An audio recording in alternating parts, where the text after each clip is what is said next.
Good morning. This morning at approximately 7:30 a.m., Phoenix police responded to a nearby business near the Avenue, 2nd Avenue and West Osborne Road. During that encounter, police officers on scene were making contact with an individual that they were attempting to put into custody. A physical confrontation ensued at that location. Less lethal options were utilized by the officers on scene. The suspect was able to flee from that area eastbound from that location. Officers went in foot pursuit. They recontacted the individual a short distance away from the original location.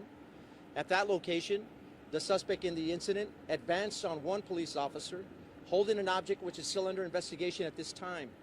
The officer, fearing for his safety, fearing for the safety of the community, at that point, stepped back and shot the suspect. The suspect was injured. Life-saving measures were taken at this location. The Phoenix Fire Department responded and transported him to a nearby hospital. The suspect at this point remains in very critical condition at this point. There are no injuries at this point, serious injuries to the officers on scene. Was that staying at that hotel? At this point, sir, that's under investigation. I do not have all the facts on where he was staying at this time. So the altercation started off at the extended stay and then moved more east after the first original confrontation? Again, there is a confrontation near 200 West Osborne at the business. After that original confrontation, again, it carries over eastbound about a block and a half, and that's where the second confrontation occurred. What was the description of the original phone call that came into you all?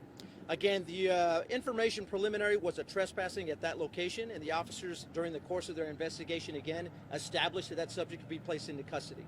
You said non-lethal measures were taken at the beginning. What were those non-lethal measures?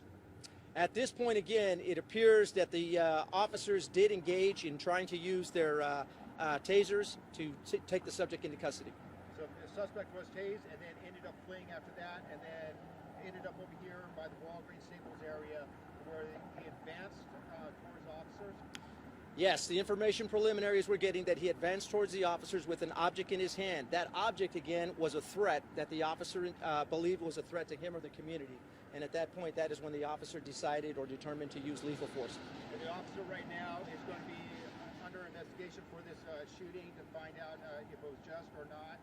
How many years was this officer on the force? At this point, I don't have that information to provide to you, but again, an investigation, an internal investigation, and our criminal investigation will ensue. Yes. Update us a little later about. Yes, as we get more information, we'll provide you with more details.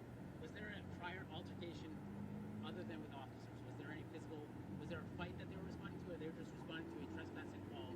Information is a trespassing call at this point, sir. Okay. And at this point, this whole intersection is going to be closed down for how long? Again, I would imagine that this location near Central Avenue and Osborne to the west, and also near the surrounding businesses, will be here for several hours.